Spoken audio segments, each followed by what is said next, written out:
You're watching TLR Network, and this is Breaking News with Sigrid and Veronica Volume.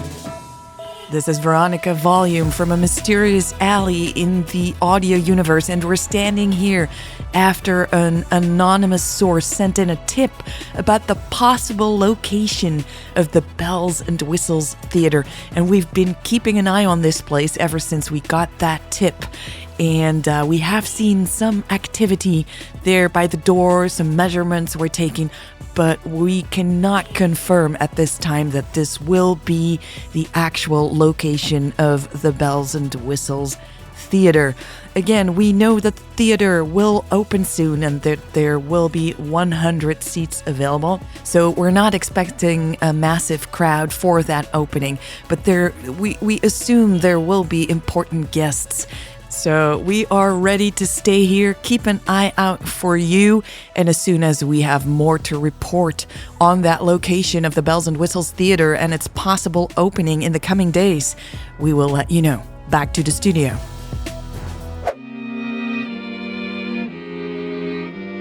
Welcome to the Lesbian Romantic Podcast. This is Connection Revealed, Part 31. Without the Bells and Whistles.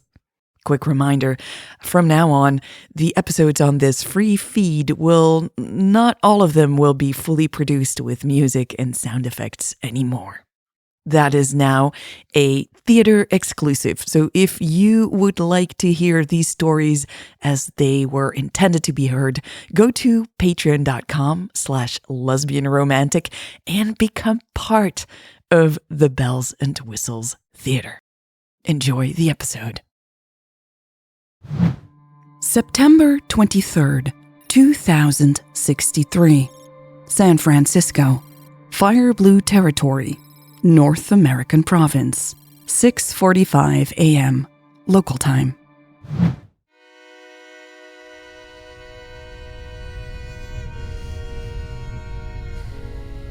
Louise felt better, except for when she felt worse. She believed Elle, except for when doubts crept in. She wanted to trust Elle, but her mistrust remained. What was the cause of it? Louise had no idea. She just had a feeling inside her that something wasn't quite right. She chewed on her lower lip as she veered the steering wheel of her car to the right. Taking the longer route to work would give her some time to think without constantly having to watch out for other drivers. Elle had shared with Louise more than she should have, and Elle had explained almost everything to Louise. There was no reason why Louise should be suspicious or doubtful at all.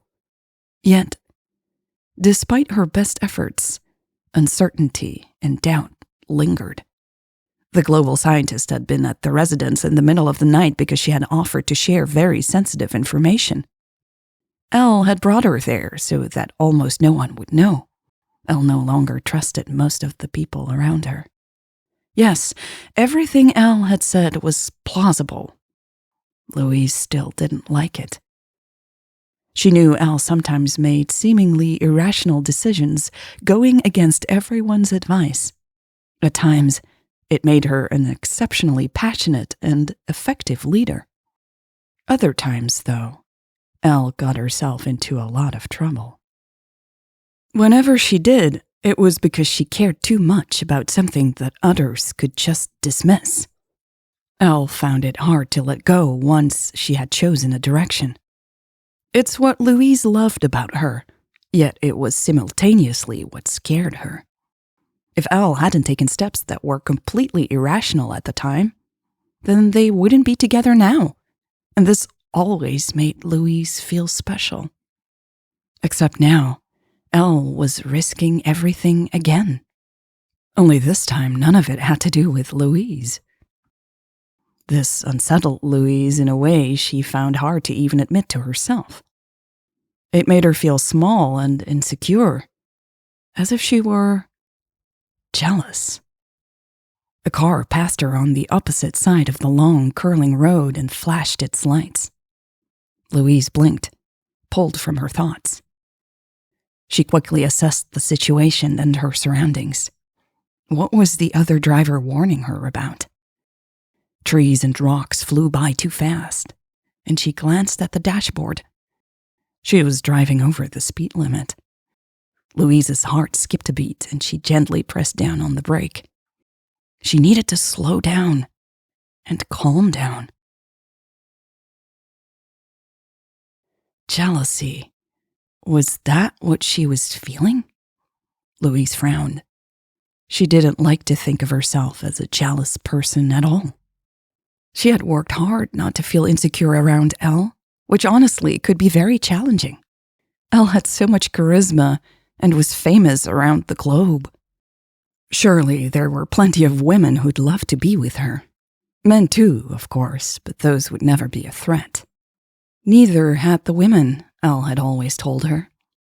And Louise had chosen to believe her. She'd never had any reason not to. Until now. Was she being paranoid about this? Or would she be naive if she didn't question Elle's choices and actions right now? Elle had left the house early again this morning. She hadn't told Louise where she was going, except that she needed to follow up on the situation with the scientist. Did that mean she was going to see that woman again?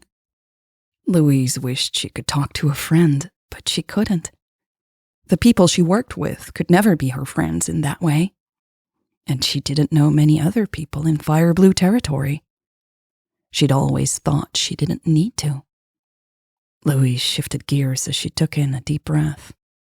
She slowed down a little more, suddenly unsure about going into work today. She wasn't sure she could pretend to be all right. She was sure everyone was keeping an extra eye on her after the events of the last few days. Louise had seen pity and worry in her co-workers' eyes. She could deal with the worry, but not with the pity. Everything is going to be okay, Louise told herself. You love your work. She repeated it aloud. Everything is going to be okay. You love your work. Then she said it once more. Everything is going to be okay. Elle loves you. She deserves your trust, Louise now uttered and nodded, meeting her own gaze in the rearview mirror. Louise exhaled and clenched her grip on the wheel. September 23rd, 2063. Monique Biden Hospital, San Francisco, Fire Blue Territory, North American Province. 6:45 a.m. local time. Elle sighed and hid her face in her hands. She didn't know how long she'd been in the toilet stall. Elle knew she had to come out soon. Her security team was probably on high alert already. Elle didn't make a habit of disappearing into restrooms for long periods of time. She got up and pushed open the door, confident that she was still alone. She hadn't heard anyone coming in while she was there. Elle washed her hands but got distracted by the pale face in the mirror. Why do hospital lights always make you look worse? She wondered. She had barely slept, of course, and the fatigue showed. The gray smudges under her eyes were darker than the color of her irises. Elle shook her head and thought, what am I doing? Ellen's angry remarks had hit a nerve. Elle had loved her aunt, Monique, but her aunt's legacy was far from loving. She had passed away only a few years ago, in the same weeks that Elle met Louise. Monique Biden had been a fierce and demanding woman. She was one of the founders of this republic and didn't shy away from violence or betrayal to accomplish her goals. But Elle had always opposed violence. She sought peaceful independence for the Fire Blue rebels. In her own mind, Elle was the exact opposite of her aunt.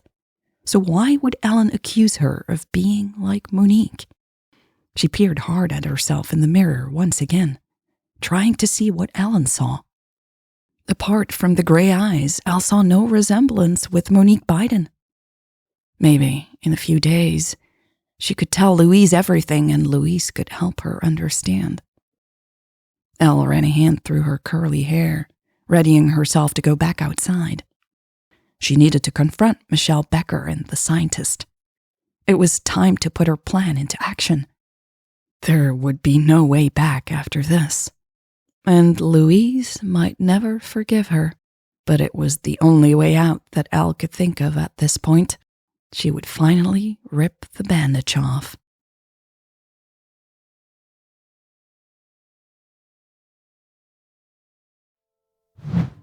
September 23rd, 2063. Monique Biden Hospital, San Francisco, Fire Blue Territory, North American Province, 7 a.m. local time.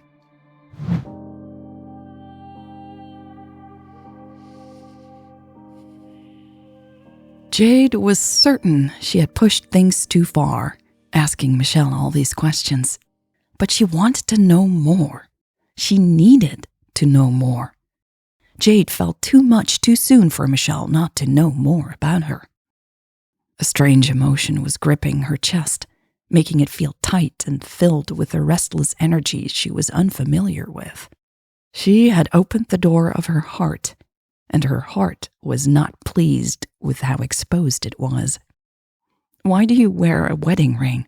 Michelle asked, her voice strained. Jade's head snapped to face Michelle.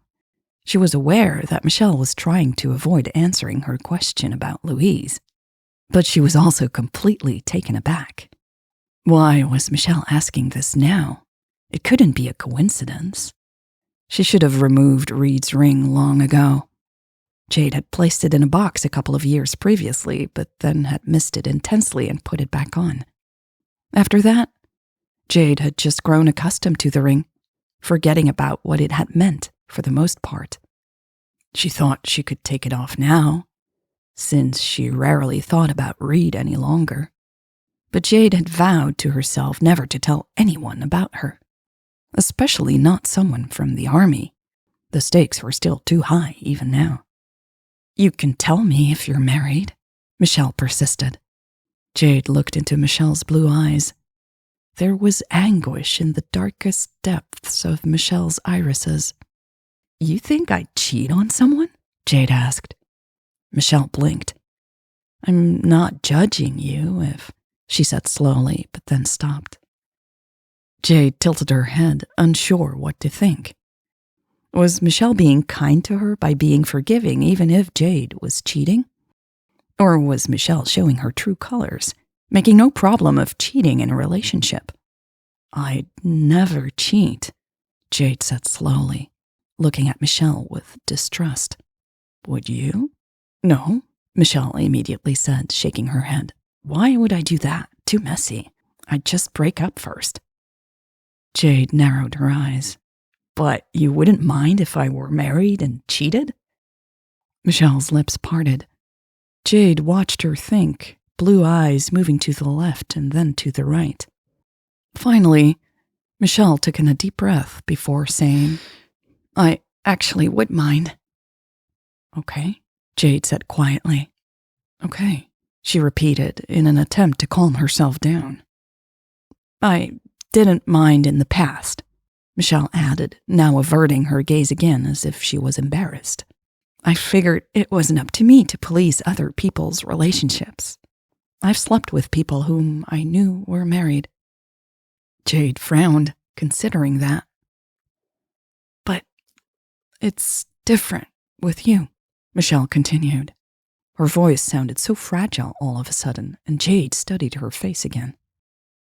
Michelle looked terrified. Jade instinctively reached for Michelle's hand, but Michelle pulled it back and shook her head. "Please, just give me some time," Michelle whispered. "Like I said, I'm not good at this." "Okay," Jade replied softly, biting down on her lip. She wanted to get closer to Michelle, feeling like they were on the verge of a breakthrough. But if she pushed Michelle too far, Michelle might run. Still, there was also a sense of danger. Jade knew she would not like many things about Michelle. Their gazes met, and Jade's breath caught, for in Michelle's eyes was a warmth she had not seen before. Something had changed between them, but whatever this new thing was, it was very fragile and visibly scaring Michelle to death. Jade smiled. Let's take it step by step. We don't have to know everything right now. Michelle smiled hesitantly and nodded. This time, they did hear footsteps in the hallway. They looked at each other and instinctively Jade reached for the side of the hospital bed, ready to jump out. Wait, Michelle said. It's okay. We want them to think we're together. Jade flinched. Think? She blurted out without much thought. She started clambering over the metal side of the bed, her veins immediately filling with rage. No, Michelle said urgently. I mean, it's okay if they know. Before Jade could comprehend what Michelle had just said, the door opened. She lost her footing and tumbled off the bed, not quite falling, but still ending up on the floor with an audible thud. You have got to be kidding me, Eleanor Lucas said, eyeing them both. This was part 31 of Connection Revealed. I want to thank everyone who has supported the show over the years with a voluntary gift or by becoming a patron. You know, it's normal for a show to have a very low percentage of people who support the show. Usually there's only like 2 to 3%, some people say 1%, of listeners or viewers who will actively support the show and keep it going. My estimate is that with this show, about 4 out of 100 people support the show, so that's a little bit better.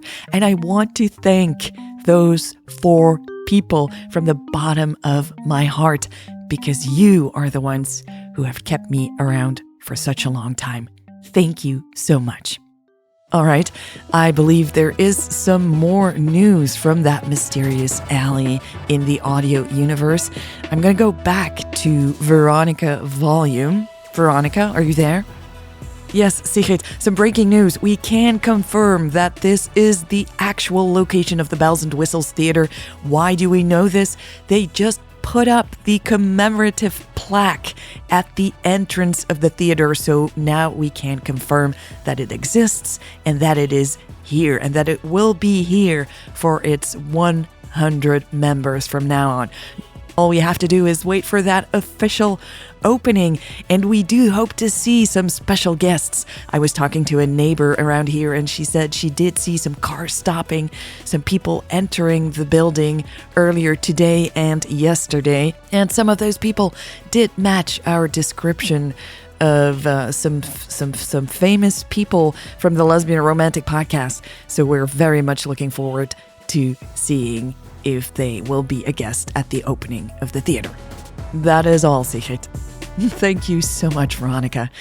If you too want to find out more about the Bells and Whistles Theater and its exclusive, immersive launch experience, go to patreon.com/lesbianromantic.